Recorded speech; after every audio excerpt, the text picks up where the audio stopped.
Pedagang Pasar Mardika menolak kebijakan penggusuran lapak yang dilakukan oleh pemerintah Provinsi Maluku.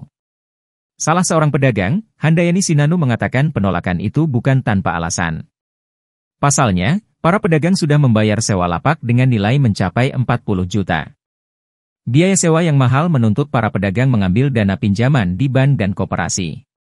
Sehingga Sinanu bingung harus bagaimana mencari uang untuk membayar angsuran jika lapaknya digusur pemerintah.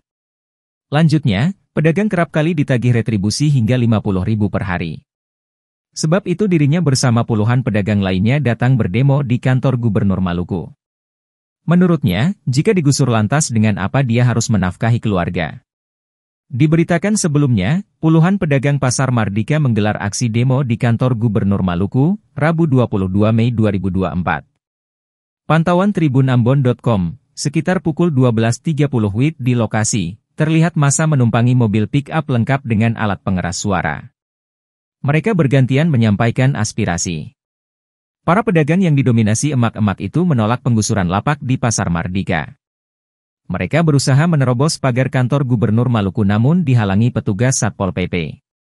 Beberapa menit kemudian perwakilan pedagang dipanggil untuk bertemu dengan penjabat Gubernur Maluku, Sadali Ai. Download Tribun X sekarang. Menghadirkan lokal menjadi Indonesia.